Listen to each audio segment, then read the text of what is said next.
명우야, 참으로 도깨비가 장난을 친 것만 같구나. 밖에서 단단히 빗장이 걸린 문과 굳게 닫힌 창문, 방 안에는 참새 한 마리 드나들 틈조차 없었는데 어찌 그 무거운 옥구슬 놀이개가 연기처럼 사라졌단 말이냐. 완벽한 밀실에서 벌어진 기이한 도난 사건 앞에서 콧대 높은 박사또는 체면도 잊은 채 꼬마에게 넋두리하듯 사건의 정황을 미주알 고주알 털어놓았습니다. 그러자 달콤한 주전부리를 오물거리던 꼬마 명우가 동그란 눈을 반짝이며 되물었습니다. 사또 마마님, 닫힌 문을 열지 않고도 방 안에 들어갈 수 있는 것은 무엇이 있사옵니까? 사또는 허탈하게 웃으며 아이의 머리를 쓰다듬었습니다. 하지만 어른의 얕은 자만심을 비웃듯 명우에 이어지는 한마디는 사또의 머리를 둔기로 강하게 내리쳤습니다. 밖에서 문틈으로 실을 밀어넣어 안쪽 빗장에 고리를 걸어 슬슬 당기면 빗장이 스르륵 닫혀 마치 안에서 잠근 것처럼 보이게 할 수 있사옵니다. 그러고 나서 실의 한쪽 끝을 툭 놓아버리면 실만 쏙 빠져나오니 아무런 흔적도 남지 않사옵니다. 순간 박사또의 머릿속에 눈부신 번갯불이 내리치는 듯했습니다. 어른들을 완벽하게 농락하던 치밀한 밀실 트릭이 아이의 입에서 낱낱이 파헤쳐지는 기막힌 순간이었지요. 어른들 머리 꼭대기에 앉아 고을에 기상천외한 사건들을 단숨에 박살낸 신통방통한 꼬마 명우. 과연 이 고을에서는 어떤 일들이 벌어지는 것일까요? 가슴이 뻥 뚫리는 통쾌하고 짜릿한 그 이야기 속으로 지금 바로 들어가 보겠습니다. 구독, 좋아요는 영상 제작에 힘이 됩니다. 응원해주세요. 먼 옛날 참 바람이 옷깃을 매섭게 파고드는 어느 서늘한 가을날이었습니다. 한양 남쪽 끝자락에 자리한 평화로운 고을에 한바탕 큰 소란이 일어났습니다. 성실하고 정직하기로 고을 전체의 소문이 자자한 농부 윤서방이 관아의 곡식을 훔쳤다는 무시무시한 누명을 쓴 것입니다. 마을 사람들은 모일 때마다 수군거리며 입을 다물지 못했습니다. 평소 길가의 군뱅이 한 마리조차 함부로 밟지 못할 정도로 심성이 고운 윤서방이었습니다. 그런 사람이 나란 물건에 겁 없이 손을 댔다는 사실을 고을 사람들은 도저히 믿을 수 없었기 때문이지요. 하지만 관아의 서슬퍼런 포졸들은 백성들의 원성에도 막무가내였습니다. 윤서방의 집 헛간 구석에서 관아의 붉은 직인이 선명하게 찍힌 빈 곡식 자루가 무더기로 발견되었습니다. 그것이 윤서방을 올가매는 유일하고도 가장 확실한 증거였습니다. 윤서방은 억울함에 가슴을 치고 굵은 눈물을 뚝뚝 흘리며 결백을 주장했습니다. 하지만 싸늘하고 축축한 감옥 바닥에 내동댕이 쳐진 윤서방에게 돌아오는 것은 옥졸들의 차가운 비웃음과 매질뿐이었습니다. 다음 날 아침 관아 앞마당에는 7살 난 어린 사내아이가 엎드려 대성통곡을 하고 있었습니다. 바로 윤서방의 금쪽 같은 외동아들 명우였습니다. 명우는 흙먼지가 잔뜩 묻은 고사리 같은 두 손을 싹싹 비비며 아비의 억울함을 애타게 호소했습니다. 마침 고을에 부임한 지 얼마 되지 않은 박사또가 동원마루에서 이 애처로운 광경을 물끄러미 내려다보고 있었습니다. 박사또는 겉으로는 바늘로 찔러도 피 한 방울 안 나올 것처럼 엄격해 보였습니다. 하지만 속으로는 힘없는 백성의 아픔을 진심으로 보듬을 줄 아는 따뜻한 성품을 지닌 관리였지요. 어린아이의 곡소리가 어찌나 구슬픈지 박사또의 마음 한구석도 시리게 아파왔습니다. 사또는 당장이라도 아이의 눈물을 닦아주고 싶었지만 엄연한 나라의 법도가 있어 심증만으로는 무작정 죄를 면해줄 방도가 없었습니다. 깊은 고민 끝에 박사또는 툇마루 아래로 천천히 걸어내려와 명우를 가까이 불렀습니다. 명우는 퉁퉁 부은 눈으로 사또를 올려다보며 옷소매로 쉴 새 없이 눈물을 훔쳤습니다. 내 이름이 명우라 하였느냐. 참으로 안타깝지만 내 아비는 관아의 곡식을 훔친 중죄를 지어오게 같았느니라. 내가 이 차가운 흙바닥에서 그리운다고 해서 당장 달라질 것은 없으니 날이 더 차가워지기 전에 어서 짐을 챙겨 집으로 돌아가거라. 박사또는 애써 약해지는 마음을 다잡으며 짐짓 엄한 목소리로 아이를 타일렀습니다. 사또의 엄한 타이름에도 명우는 결코 물러서지 않았습니다. 오히려 소매로 눈물을 쓱 닦아내더니 맑고 단단한 눈망울로 박사또를 똑바로 올려다보았습니다. 어린아이의 눈빛이라고는 믿기지 않을 만큼 확신에 찬 빛이 서려 있었지요. 사또 마마님, 저희 아버지는 평소 나무를 지어 나르는 지게를 금지옥엽처럼 아끼셨사옵니다. 그런데 어제 포졸 아저씨들이 증거라며 마당에서 찾아낸 지게에서는 지독한 소금 냄새가 났사옵니다. 명우의 또렷한 목소리가 동원 앞마당에 쩌렁쩌렁 울려 퍼졌습니다. 박사또는 의아한 표정으로 허리를 굽혀 아이의 눈높이를 맞추었습니다. 저희 집은 산밑이라 귀한 소금을 구경하기도 힘든데 어찌 지게에서 그런 짠내가 진동하겠사옵니까? 이는 필시 누군가 강가 소금, 창고에 관하의 곡식을 몰래 숨기면서 아버지의 지게를 훔쳐 쓴 것이 분명하옵니다. 박사또는 명우의 말에 머리를 둔기로 한 대 얻어맞은 듯 번쩍 정신이 들었습니다. 산골짜기 농부의 낡은 지게에서 바다 냄새가 난다는 것은 확실히 앞뒤가 맞지 않는 기이한 일이었습니다. 박사또는 지체 없이 날쌘 포졸들을 불러 모았습니다. 당장 강가에 있는 소금 창고를 샅샅이 뒤져보거라. 사또의 불호령에 포졸들이 흙먼지를 일으키며 바람처럼 달려나갔습니다. 과연 명우의 날카로운 지적대로 창고 안쪽 퀴퀴한 소금 가마니 뒤에는 관아에서 감쪽같이 사라졌던 곡식 자루들이 산더미처럼 쌓여 있었습니다. 범인은 다름 아닌 소금 창고를 관리하던 창고직이었습니다. 그는 평소 백성들의 고열을 짜내기로 유명한 이방의 수하였지요. 창고직이는 포승줄에 묶인 채 홀로 관아의 곡식을 빼돌렸다고 덜덜 떨며 자백했습니다. 이방은 뒤에서 식은땀을 흘리며 꼬리를 자르듯 창고지기에게 모든 죄를 뒤집어 씌우고는 모른 척 시치미를 뚝 뗐습니다. 박사또는 이방의 수상한 낌새를 눈치채지 못한 제 사건을 마무리 지었습니다. 결국 진범인 창고지기는 무거운 곤장을 맞고 깊은 옥에 갇혔습니다. 억울한 누명을 벗은 윤서방은 무사히 풀려나 사랑하는 아들의 품으로 돌아갈 수 있었지요. 흙투성이가 된 부자는 서로를 꽉 부둥켜 안고 감격의 눈물을 펑펑 흘렸습니다. 박사또는 고작 7살 난 어린아이가 지닌 비상한 통찰력의 깊은 감명을 받았습니다. 어른들조차 놓치기 쉬운 아주 작은 단서를 잡아내어 아버지의 목숨을 구한 명우의 지혜가 참으로 대견스럽고 신통방통했습니다. 박사또는 명우의 머리를 다정하게 쓰다듬으며 빙그레 웃음을 지었습니다. 이때부터 박사또는 고을에 골치 아픈 일이 생길 때마다 이 총명한 꼬마를 마음속 깊이 떠올리게 되었습니다. 그날의 사건 이후 박사또는 고을에 도무지 해결의 실마리가 보이지 않는 골치 아픈 일이 생길 때면 은밀히 명우를 관하로 불렀습니다.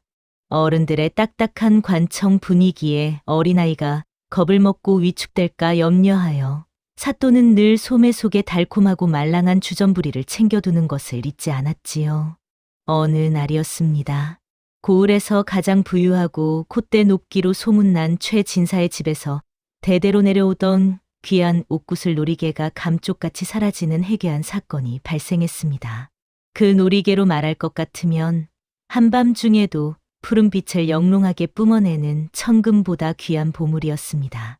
최진사는 집안 식구들과 몸종들을 모조리 앞마당에 꿇어앉히고 벼락 같은 불호령을 내렸습니다. 하지만 그 누구도 겁에 질려 벌벌 떨기만 할 뿐 입을 여는 자가 없었습니다. 무엇보다 가장 기이한 것은 도둑이 들었다는 안방의 상태였습니다. 방 안은 물건 하나 흐트러진 곳 없이 정갈했고 문은 안에서 굳게 빗장이 걸려 있었습니다. 창문 또한 틈새 하나 없이 단단히 닫혀 있었으니 그야말로 완벽하게 밀폐된 방이었지요. 박사또는 날쌘 포졸들을 대동하고 방 안팎을 샅샅이 뒤졌으나 개미 새끼 한 마리 드나든 흔적조차 찾을 수 없었습니다. 살 밤낮을 뜬 눈으로 지새우며 머리를 싸매고 끙끙 앓던 박사또는 결국 깊은 한숨을 내쉬며 명우를 동원내하로 불렀습니다. 박사또는 답답한 마음에 노란 콩고물이 듬뿍 묻은 큼직한 인절미를 명우의 고사리 같은 손에 쥐어주었습니다. 그러고는 넋두리 하듯 꼬마에게 사건의 정황을 미주알고주알 털어놓기 시작했습니다. 명우야, 참으로 도깨비가 장난을 친 것만 같구나. 최진사 댁의 문은 안에서 단단히 빗장이 걸려 있었고 창문 역시 굳게 닫혀 있었느니라. 방 안에는 참새 한 마리 드나들 틈조차 없었는데 어찌 그 무거운 옥굿을 놀이개가 연기처럼 사라졌단 말이냐. 명우는 볼이 미어지도록 쫄깃한 떡을 오물거리며 사또의 이야기를 가만히 경청했습니다. 그러고는 떡을 감싸고 있던 가느다란 지푸를 손가락에 꼬물꼬물 감으며 깊은 생각에 잠겼습니다. 아이의 맑고 동그란 눈동자가 호기심으로 반짝이고 있었습니다. 명우는 떡을 다 삼킨 후 손에 쥐고 있던 지풀의 양끝을 팽팽하게 당기며 고개를 갸웃거렸습니다. 사또 마마님, 닫힌 문을 열지 않고도 방 안에 들어갈 수 있는 것은 무엇이 있사옵니까? 혹여 아주 작은 문틈으로도 요리조리 드나들 수 있는 가느다란 실이나 줄 같은 것이 아닐는지요. 사또는 허탈하게 웃으며 아이의 머리를 쓰다듬었습니다. 가느다란 실로 어찌 쇳덩이처럼 무거운 빗장을 움직이겠느냐며 가볍게 넘기려 했지요. 그러자 명우는 손에 쥐고 있던 지푸를 사또의 허리춤에 매달린 호패줄에 슬쩍 걸고는 한쪽 끝을 살살 당겨 보였습니다. 서당에서 형들과 숨바꼭질할 때 본 적이 있사옵니다. 문을 닫고 밖에서 문틈으로 실을 밀어넣어 안쪽 빗장에 고리를 걸어 슬슬 당기면 빗장이 스르륵 닫혀 마치 안에서 잠근 것처럼 보이게 할 수 있사옵니다. 그러고 나서 실의 한쪽 끝을 툭 놓아버리면 실만 쏙 빠져나오니 아무런 흔적도 남지 않사옵니다. 순간 박사또의 머릿속에 눈부신 번갯불이 내리치는 듯했습니다. 그토록 풀리지 않던 밀실의 수수께끼가 7살 아이의 손장난 하나의 거짓말처럼 풀려버린 것입니다. 사또는 무릎을 탁 치며 자리에서 벌떡 일어났습니다. 애초에 도둑이 방 안에 있었던 것이 아니라 물건을 훔쳐 밖으로 나온 뒤에 문을 잠근 것이 분명했습니다. 박 사또는 즉시 포졸들을 이끌고 최진사의 집으로 달려갔습니다. 그는 곧장 도둑이 들었던 방의 문 앞으로 다가가 문풍지와 문지방 사이에 아주 미세한 틈을 샅샅이 살폈습니다. 사또의 날카로운 눈매가 문틀 모서리에 멈췄습니다. 과연 명우의 말대로 단단한 나무 문틀에는 아주 가느다란 명주실이 팽팽하게 스치고 지나가며 만들어낸 미세한 긁힌 자국이 선명하게 남아 있었습니다. 사또는 최진사 댁의 식솔들을 모두 마당으로 불러 모았습니다. 그리고 집안 구조를 훤히 꿰뚫고 있던 탐욕스러운 머슴을 날카롭게 추궁했습니다. 기세에 눌려 벌벌 떠는 머슴의 품을 뒤지자 영롱한 옥굿을 놀이개와 끝이 다른 명주실 뭉치가 툭 떨어졌습니다. 머슴은 바닥에 납작 엎드려 살려달라며 싹싹 빌었습니다. 뒤에서 이 모든 상황을 지켜보던 이방은 속으로 식은땀을 줄줄 흘렸습니다. 사실 그 머슴에게 교묘한 수법을 은밀히 일러주고 작물을 나누기로 뒷거래를 한 자가 바로 이방이었기 때문입니다. 이방은 자신의 꼬리가 밟힐까 두려워 머슴을 향해 더욱 매섭게 호통을 치며 시치미를 뚝 뗐습니다. 머슴이 굵은 포승줄에 묶여 끌려가자 사람들은 사또의 신통방통한 추리력에 혀를 내둘렀습니다. 며칠 뒤 조용하던 과나 마당이 다시 한번 시끌벅적해졌습니다. 이웃에 사는 두 사내가 튼실한 암소 한 마리를 끌고 와 서로 자기 소라며 멱살잡이를 하고 있었지요. 두 사람 모두 핏대를 세우며 소의 털 색깔부터 발굽의 모양, 심지어 꼬리를 치는 버릇까지 정확히 꿰뚫고 있었습니다. 한 마을에서 오랫동안 이웃해 살며 서로의 집안 사정을 훤히 알고 있던 터라 네 말이 참말인지 거짓말인지 가려내기가 여간 까다로운 일이 아니었습니다.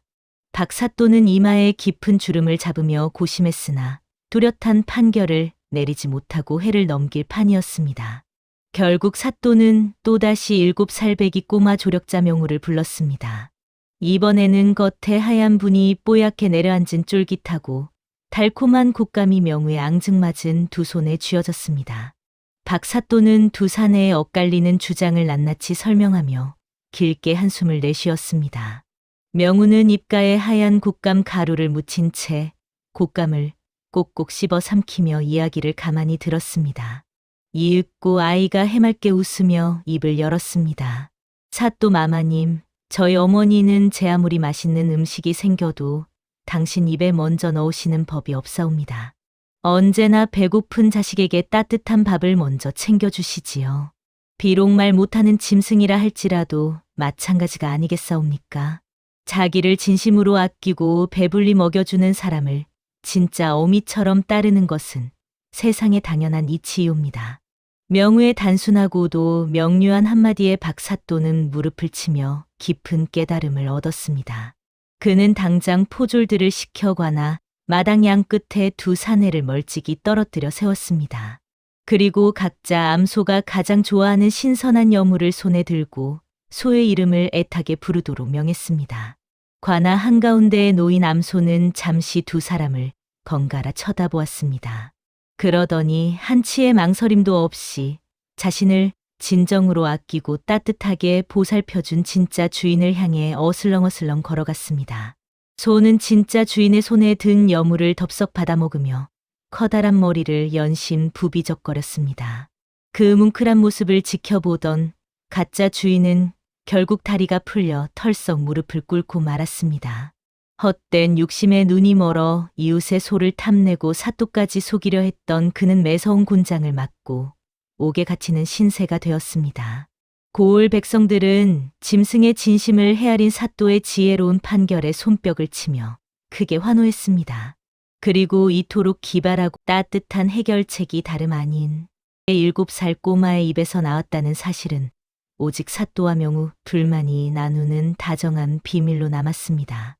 고을의 크고 작은 난제들이 명쾌하게 풀리며 한동안 조용했던 마을에 다시금 짙은 그림자가 들이오기 시작했습니다. 낙엽이 바싹 마르고 칼바람이 불기 시작하는 초겨울 즈음 고을 전체를 공포로 몰아넣는 흉흉한 소문이 파다하게 퍼진 것입니다. 소문의 진원지는 다름 아닌 관아의 낡은 서고였습니다. 야심한 밤 모두가 깊은 잠에 빠진 시간이면 아무도 드나들지 않는 서고 안에서 기괴하고 푸르스름한 불빛이 일렁인다는 것이었지요. 간 큰 포졸 몇 명이 용기를 내어 다가가면 불빛은 도깨비불처럼 순식간에 사라졌고 대신 뼈를 깎는 듯한 날선 바람 소리와 함께 억울한 여인의 곡소리 같은 서늘한 환청이 귓가를 맴돌았습니다. 백성들은 입을 모아 억울하게 목숨을 잃은 원기가 하늘 품고 관아의 털을 잡았다고 쑥덕거렸습니다. 밤이 되면 마을의 개 짖는 소리조차 또 끊겼고 사람들은 해가 떨어지기 무섭게 집집마다 빗장을 걸어 잠그고 두려움에 떨었습니다. 고을의 어버이를 자처하는 박사또의 마음은 새까맣게 타들어갔습니다. 박사또는 귀신의 정체를 제 손으로 밝히겠다며 밤마다 횃불을 들고 두 눈을 부릅뜨며 서고 주변을 지켰습니다. 하지만 발소리를 죽이고 다가가 창호지 틈을 엿보아도 방 안은 칠흑 같은 어둠과 퀴퀴하게 오래된 종이 냄새뿐이었습니다. 날이 밝은 뒤 문을 열고 샅샅이 뒤져보아도 가지런히 꽂힌 관아의 세금 장부들만 먼지를 뒤집어 쓴 채 고요히 자리를 지키고 있었지요. 실체 없는 공포가 목을 조여오고 진실은 짙은 안개 속에 숨어버리자 며칠 밤을 뜬 눈으로 지새운 박사또의 굳건하던 체력도 바닥을 드러내고 말았습니다. 식은땀이 비 오듯 쏟아지고 눈앞이 빙빙 도는 극심한 어지럼증에 시달리던 사또는 결국 동원마루에서 뒷목을 잡고 쿵하고 쓰러지는 아찔한 위기까지 겪었습니다. 가까스로 의식을 되찾은 박사또는 자신이 고을을 제대로 다스리지 못해 원기가 출몰하는 것은 아닌지 깊은 자책감에 시달렸습니다. 차가운 방 안에 홀로 누워 끙끙 앓던 박사또는 지푸라기라도 잡는 절박한 심정으로 다시 한번 총명한 7살 꼬마를 떠올렸습니다. 사또는 아무도 몰래 몸종을 시켜 어스름이 짙게 깔린 초저녁의 명우를 내아로 불러들였습니다. 명우가 조심스레 내아로 들어서자 수척해진 박사또는 희미하게 미소를 지으며 아이를 반겼습니다.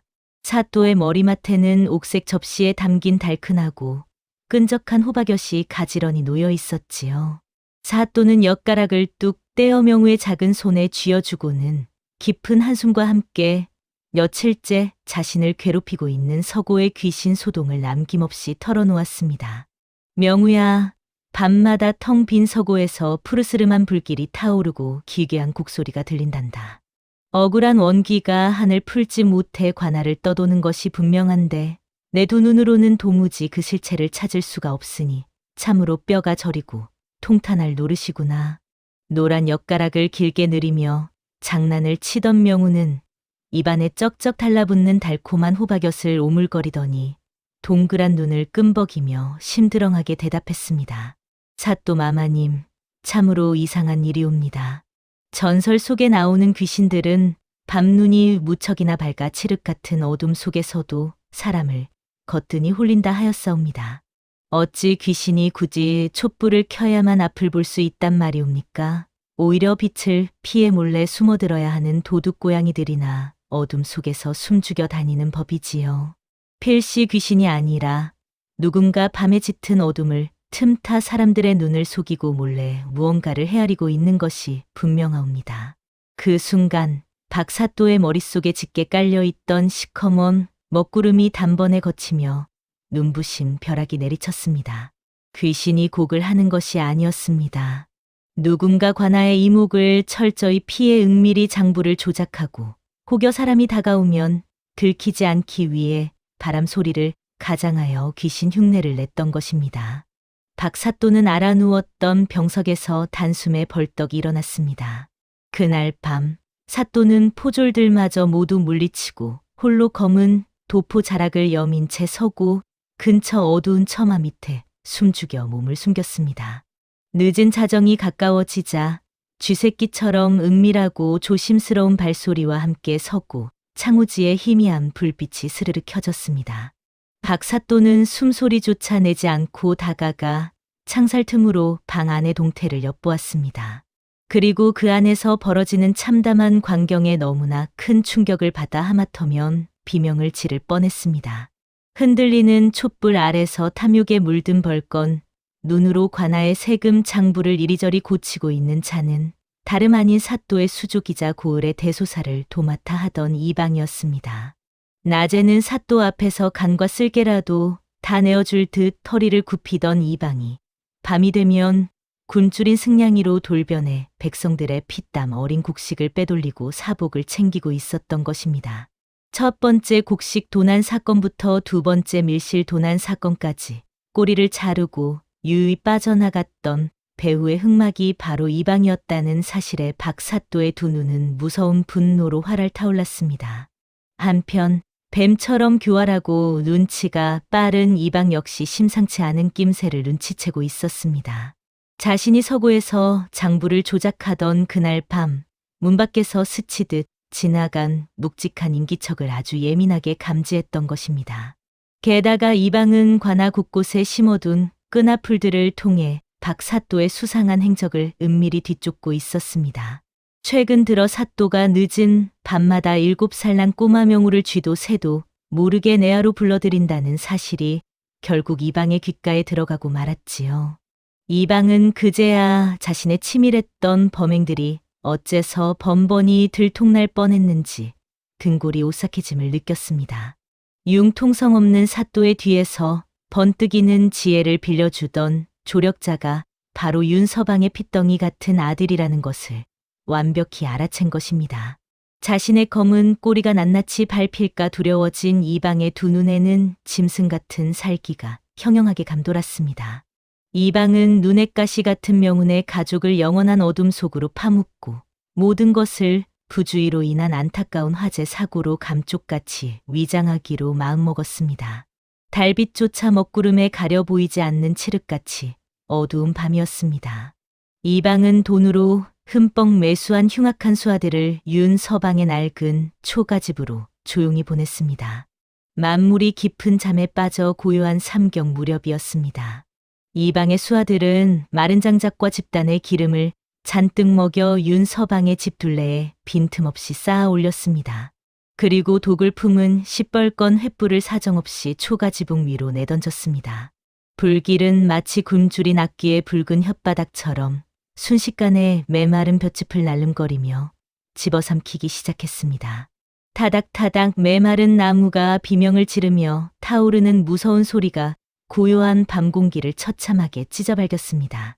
시커먼 연기가 구렁이 담 넘어가듯 매섭게 피어오르며 문풍지 틈으로 스며들기 시작했지요.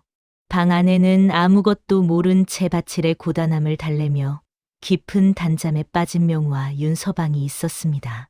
매캐하고 독한 연기가 코끝을 찌르고 살갗을 태울 듯한 뜨거운 열기가 사방에서 조여왔지만 피곤에 지친 부자는 쉽게 눈을 뜨지 못했습니다. 바깥에서 불타는 집을 포위한 이방의 수하들은 시퍼런 칼과 몽둥이를 움켜쥔 채 비릿한 미소를 짓고 있었습니다. 혹여나 부자가 살아서 문을 박차고 나오면 그 즉시 숨통을 끊어놓을 참이었지요. 하늘을 붉게 물들인 거대한 화만은 한 점의 자비도 없이 일가족을 통째로 삼켜버릴 듯 맹렬하게 춤을 추었습니다. 명우와 윤서방의 숨통이 서서히 조여드는 그야말로 절체절명의 끔찍한 위기가 닥치고 말았습니다. 하지만 뱀처럼 교활한 이방의 악독한 계획은 허망하게도 단숨에 수포로 돌아가고 말았습니다. 일찍이 서고에서 이방의 추악한 민낯을 두 눈으로 똑똑히 확인했던 박사또가 독사 같은 이방이 필시 앙심을 품고 자신을 도운 명우의 가족을 해칠 것이라 미리 짐작하고 있었기 때문이었습니다. 저 극악무도한 놈들을 모조리 추포하여 당장 무릎을 꿇리거라. 어둠을 찢어밟기는 사또의 우렁찬 호통 소리가 서늘한 밤 공기를 매섭게 갈랐습니다. 사또의 명이 떨어지기가 무섭게 집 주변 어두운 풀숲에 납작 엎드려 잠복해 있던 날쌘 포졸들이 횃불을 들고 함성을 지르며 사방에서 쏟아져 나왔습니다. 기세등등하던 이방의 수하들은 혼비백산하여 허둥지둥 도망치려 했으나 겹겹이 에워싼 포졸들의 단단한 그물망을 빠져나갈 수는 없었습니다.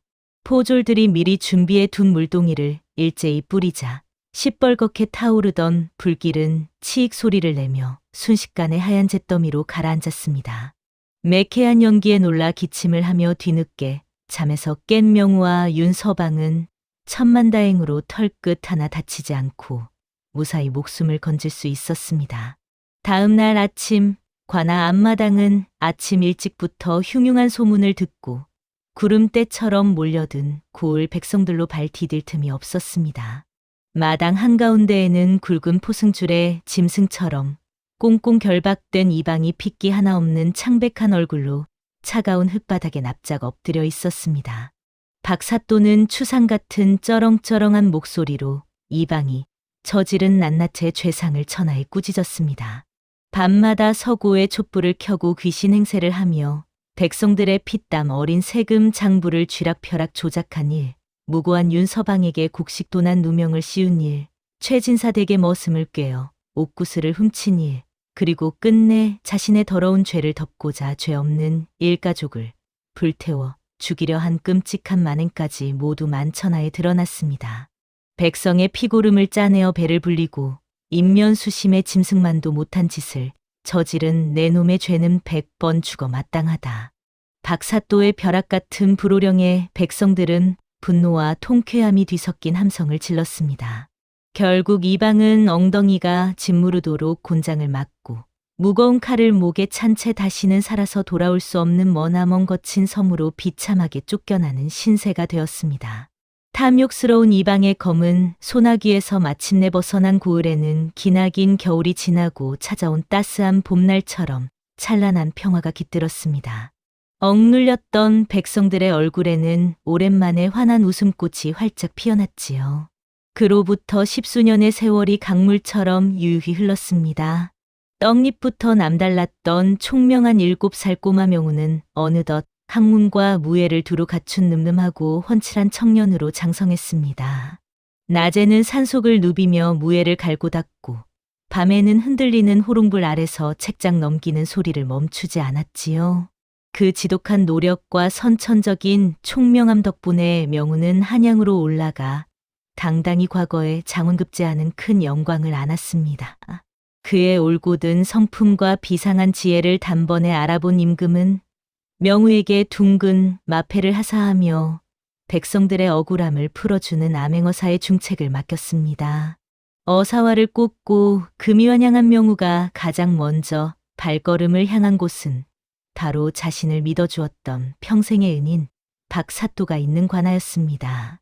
세월의 풍파를 이기지 못해 어느새 머리에 하얀 서리가 내려앉고 주름이 깊게 파인 늙은 박사또는 동원마루에 앉아 업무를 보다가 눈부시게 장성한 어사의 등장에 두 눈을 크게 떴습니다. 사또 마마님, 코올리게 꼬마 명우가 돌아왔사옵니다. 어릴 적 그 맑은 눈망울 그대로 씩씩하게 인사하는 명우의 목소리에 사또는 하던 일을 내팽개치고 맨발로 마당까지 달려나갔습니다. 두 사람은 흙바닥인 것도 잊은 채 서로의 두 손을 꽉 맞잡고 감격에 겨운 뜨거운 눈물을 하염없이 흘렸습니다. 이번에는 명우가 자신의 넓은 관복 소매춤에서 달콤한 조청이 듬뿍 발린 약과를 꺼내어 백발이 성성한 사또의 거친 손에 다정히 쥐어주었습니다. 이제는 제가 사또 마마님께 달콤한 주전부리를 대접할 차례이옵니다. 달콤한 간식을 나누어 먹으며 고을의 골치 아픈 난제를 척척 풀어내던 7살 꼬마와 젊은 사또는 이제 거친 세상을 함께 헤쳐나갈 가장 든든한 동반자가 되어 있었습니다. 두 사람은 앞으로도 억울하게 고통받는 힘없는 백성들의 피눈물을 닦아주고 세상 구석구석에 숨겨진 어둠을 환히 밝히기 위해 조선 팔도를 함께 누비기로 굳게 다짐했습니다. 옛말에 사필귀정이라는 말이 있습니다. 아무리 교묘한 거짓과 잔악한 모략으로 겹겹이 진실을 숨기려 해도 결국 모든 일은 반드시 바른 길로 돌아가기 마련이라는 뜻이지요. 탐욕에 눈이 멀어 완벽한 속임수라 자만했던 이방의 악행도 결국 7살 어린아이의 티 없이 맑고 순수한 눈동자 앞에서는 모래성처럼 속절없이 무너져 내렸습니다. 이처럼 참된 진실은 언제나 거짓의 검은 장막을 뚫고 찬란하게 빛나는 법입니다. 다음 영상을 빠르게 만나보시려면 좋아요와 구독을 눌러주세요. 그럼 더 재미있는 영상으로 찾아뵙겠습니다. 모두 행복한 하루 보내세요.